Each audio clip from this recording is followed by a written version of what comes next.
How's it going, everyone? Welcome to Shifting Lanes. My name is Hanson, and for this video, I'm sitting inside the 2023 Toyota Sequoia TRD Pro. First and foremost, I want to thank Toyota for loaning me this vehicle for the entire week. I was there for the initial launch of this car. I've done a couple of off-road drives with Toyota, but for this one, I've got this thing all to myself for an entire week. So for this video, I want to give you my rating on 5 different categories: the exterior, interior, technology, the power, and general driving impressions, so that you have a better idea before you buy. So if you want to jump into any of those sections, check out the chapters in this video. And at the very end, I want to give you my overall rating of this SUV. There's a lot to talk about in this video, so let's get started with the exterior first. As you probably already know, there's 5 different trims for the Toyota Sequoia. There's the SR5, the Limited, Platinum, this TRD Pro, and then there's the Capstone. The Sequoia starts at $58,365, and it goes all the way up to $76,065 for this TRD Pro trim. This one that I have is finished in the Solar Octane paint. This is a premium color that's exclusive to the TRD Pro. It has the black Softex interior, and there's a few other additions like the dash cam, the power tow mirrors, and the TRD roof rack, and all of that with delivery drives this price up to $80,291. So what gives the TRD Pro model away? There's a couple of unique visual cues. First of all, the paint, like I mentioned, is unique to this TRD Pro. And then there's the black 18-inch BBS forged aluminum wheels with the red TRD center caps. Forged wheels are a lot stronger than normal cast or flow-formed wheels, so it's really nice to see that type of equipment in a off-roading centric type of trim like the TRD Pro. Up front, there's the Heritage grille. That includes the TRD Pro LED light bar down below. And with this model, you're also missing that front air dam, which is normally found on other trims. Now, I think that piece of plastic is there for the other trims to potentially reduce wind noise or maybe improve aerodynamic efficiency, but it totally kills the approach angle for your off-roading purposes. So it makes sense to not see that piece of plastic for this TRD Pro trim. And if you do look underneath, there's that TRD skid plate, which you can expect for other TRD Pro models like the 4Runner and the Tacoma. And you could also find red painted coil springs and the stabilizer bar. On the hood, you could find the TRD Pro garnish on there. It's a non-functional vent, which is unfortunate, but it does look more aggressive than the other Sequoia trims. And on the side, there's the technical camo over fenders with the marker lights. And also along the side, you find the running boards, and there's the TRD lettering embossed on it. I think that's a nice touch. And finally, out back, you find the dual tip exhaust with the TRD inscription on it. I think that's a nice touch as well. And of course, you've got the black Sequoia lettering, which looks really sharp. So I'm going to give the exterior a rating of 8 out of 10 because I think this is a capable and aggressive looking SUV. And that applies to all of the trims. But I think the TRD Pro trim looks the best. It looks the most rugged, and the Solar Octane paint is very eye-catching. And if you are getting this trim, you might as well splurge the extra $400 to $500 to get this paint. Jumping inside, if you blindfolded yourself, you might as well think that you're sitting in a Toyota Tundra, because from this vantage point, it looks completely identical. This one comes with the black Softex interior. There's an alternate cockpit red interior, which looks a lot more wild than this. Some of the visual cues that show this is the TRD Pro model is that you've got the Toyota lettering right here. You've got the TRD badging on the gear lever. There's the red contrast stitching on the seats, the door cards, and also this armrest. And of course, you've got the red TRD push start button, TRD on the steering wheel, TRD everywhere. As for the center console, it is very large. This is a full-size SUV, so there's a great gap between the driver and the passenger. There's a lot of room in here. And it's nice that they filled this room with this big 14-inch touchscreen. This is a big improvement over the last generation Sequoia. It's much more usable, but there's a couple of issues that I find using this infotainment system, and I'll talk more about that in the next section. Down below, you've got a big volume dial, and there's a bunch of physical buttons, which I really appreciate. I don't like the touch sensitive stuff because usually they're kind of annoying to use. And of course you need a lot of cup holders. So there's 2 cup holders here. There's some cup holders here for your super large drinks, and there's also some cup holders on the door cards. As for the transmission tunnel, again, this is nice and wide. I like this flat surface because you could put your laptop here if you want. And I like this armrest here because there's a couple of storage solutions. There's a small one here. There's a tray that can move back so you could reach inside without opening the armrest. But if you do need to open the armrest, you got all of this access to the storage. There's a couple of USB ports here. There's a USB type A and USB type C.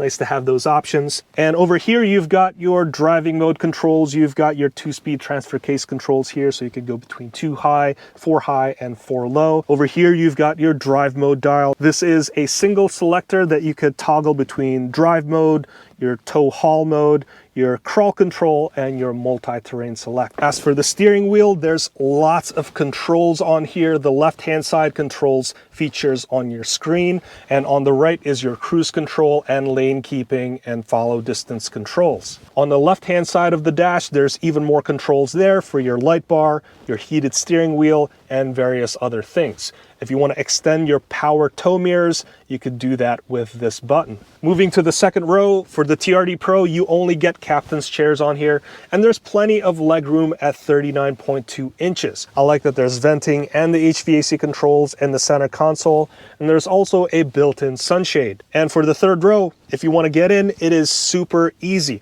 Basically, just one touch of the pivot and the captain's chairs will fold right up. The third row is a bit more snug as expected at 33.7 inches of legroom. So while it's still a little bit tight, it's still okay for adults. I'm 5'8" and I had no trouble getting back there and getting back out. And I also like that there's even a built-in sunshade and also some USB ports in the third row. And as part of the design, if you're not using the third row, it can slide up by almost 6 inches to give you more cargo space behind the seats. And now's a good time to talk about cargo space. There's 11.5 cubic feet of space with the third row up and slid all the way back. If you slide the third row all the way forward, you get 22.3 cubic feet of space.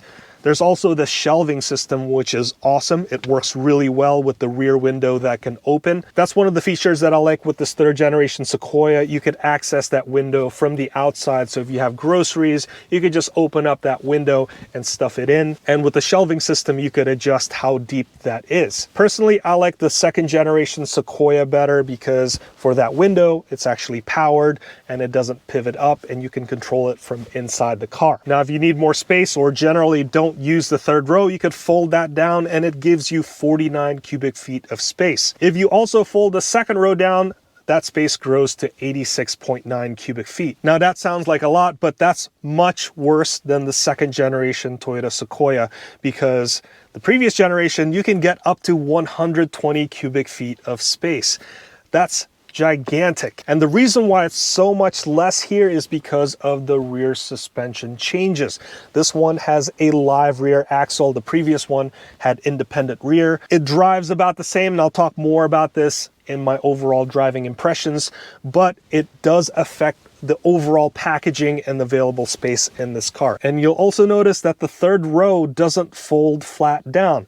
And that's part of the reason why they've introduced the shelving system so that you can gain some form of flatness back. And considering that this is a hybrid vehicle, you have to package the battery somewhere, and that resides underneath the third row. So I'll give the interior a rating of 7 out of 10 because this is an attractive looking interior. I like all of the additions for the TRD Pro trim. It's comfortable and there's a lot of space for 7 or 8 people. 7 people for the TRD Pro trim. I think this could have rated just slightly higher if it weren't for the cargo space being severely reduced over the second generation Sequoia. But there are good reasons for going to that suspension setup. I'll talk more about that in the driving impressions. Next, let's talk about the technology, and it all centers around this 14-inch touchscreen with the new Toyota infotainment system. I think it has generally a good layout and pretty good performance. It has a nice voice recognition system. I like that it has built-in wireless Apple CarPlay and wireless Android Auto. What I don't like is that jumping between all the menus is a bit time consuming, and there's also no homepage that can display multiple windows. Other brands have have simple multi-page displays like your navigation, your music, maybe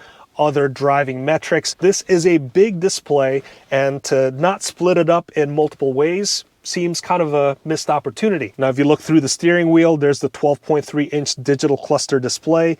It is a beautiful display with lots of metrics and information, and it makes the car feel much more modern and luxurious. I like that there's a bunch of USB connections and auxiliary power outlets within this car. There is a wireless charger if you want to use it, but what I found with this car, just like other Toyota models, is the wireless charger doesn't work very well. At least it doesn't work with my iPhone, which I have a case on it, and every once in a while it'll just lose connection and stop charging. As for the sound system, there's 14 speakers in this car. It's a JBL unit, and I think it sounds pretty good. And the one other feature that I really like about this vehicle is the 360-degree surround view camera system. And you could pull it up by pressing this button over here. Having the capability of seeing an overhead view of your car when you're parking makes it a lot easier. This is a giant car. I've parallel parked this thing in a really tight spot, and that camera system was a lifesaver. As for safety, this has the Toyota Safety Sense 2.5, so it has the adaptive cruise control, it has the lane departure warning and lane keeping assist, and it also has the blind spot monitoring and rear cross traffic alert, which are great additions to any car. So from a technology perspective, I'm going to give this Sequoia a rating of 7 out of 10. Because this has a modern look and feel. It has nice convenience and safety tech features, but there's a couple of things that could be improved, like the wireless charger and also the infotainment system. I wish it had a multi-view display. Now let's talk about the power.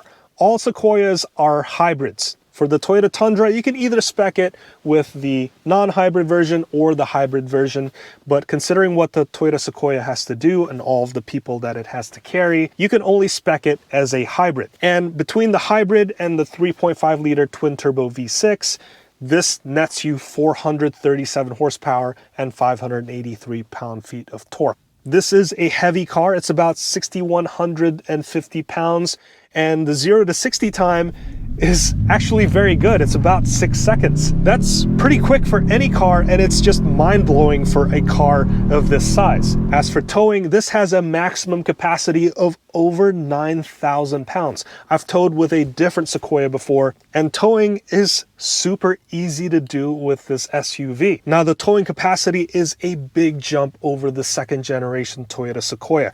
A lot of it has to do with the rear suspension changes. Having a live axle for the rear suspension gives you more strength and stability so that you could tow more things. As for fuel economy, this is going to be a lot better than the previous generation Sequoia because that one only comes with the 5.7-liter V8 with a fairly slow transmission. This one has the hybrid system and a 10-speed automatic transmission, so you can expect about 19 miles per gallon in the city, 22 in the highway, and about 20 miles per gallon combined. So from a power perspective, I'm going to give the Toyota Sequoia a rating of 8 out of 10 because that twin-turbo V6 with the hybrid system kind of makes you forget about the old V8. And having a car that could off-road and tow a lot of things and still get you a little bit better miles per gallon compared to the outgoing one, well, that's always a plus. Next, let's talk about the driving experience, and I'll first start with the ride quality of the Toyota Sequoia. This is a body-on, fully box frame type of construction. This has the TRD Pro off-road suspension, so you get Fox shocks all around. It has the internal bypass coilovers for the front, and the rear shocks have the remote reservoirs. It rides pretty well considering how this is built. A couple of decades ago, a car with this kind of setup is going to ride pretty rough, but I actually like how this feels on the road. And you have these laminated glass all around to help cut down some of the noise, but there are other noise adders with the TRD Pro and with this press car specifically. For example, these giant tow mirrors, not only do they generate a big blind spot, but they also produce a ton of noise. And additionally, the roof rack, it will start making noise at about 30 to 40 miles per hour and just gets a little bit louder at highway speeds. As for handling, it handles exactly how you would expect, like a big full-size SUV. So it's not exactly a road carving tool as expected. This feels hefty and massive. But the independent front suspension, the multi-linked live rear axle, the Fox shocks, they're all designed really well, so it still feels pretty planted. And of course, this is a great car to take off-roading because you've got your 2-speed transfer case, you've got crawl control, multi-terrain select, there's an electronic limited slip differential, and additionally, there's an electronically controlled locking rear differential. So if you need to get yourself out of a rut, click that button right there and off you go. I have driven this off-road in an off-road park, and it's pretty astounding how capable this all is. I love Toyotas because they have a great track record in making very capable off-road cars with their Toyota 4Runner and the Toyota Tacoma. You can add this Toyota Sequoia and the Toyota Tundra to that list as well. My only hesitation to taking this off-road is just the sheer size of it all. This is a very big vehicle. Thankfully, you do have the 360-degree camera view to help you navigate through tight curves, but yeah, I'm going to be a little bit more anxious driving this in the off-road course. So for the general driving experience, I'm going to give this a rating of 8 out of 10 because this thing can off-road, it can tow, and it can also act as a standalone 3-row SUV that can serve as your daily driver. Those are 3 very different use cases, and I think the Toyota engineers came up with a good jack-of-all-trades type of solution to make this handle and ride pretty well across all different scenarios. And if you do plan on towing a lot, there is an adaptive variable suspension that you could spec out, but not for the TRD Pro trim. So overall, I'm going to give this vehicle a rating of 7.6 out of 10. And that's because this thing has great looks. It looks so much better than the 2nd generation Sequoia. And that goes the same for the inside as well, because this has an awesome looking interior. It's got pretty decent tech, and there's a lot of room for 7 to 8 people. And in addition, this thing also has great capability. And whether you're on-road, off-road, towing lots of things, or carrying lots of your friends, this thing is super capable. I want to hear your thoughts on this, so please leave your comments down below. If you've learned something from this video, please consider hitting that like, subscribe, and that notification bell so that you can be notified anytime I make a new video. Let's wrap it up right there. I want to thank you so much for watching all the way till the end. My name's Hanson. This has been the 2023 Toyota Sequoia in TRD Pro trim, and I'll see you in the next one.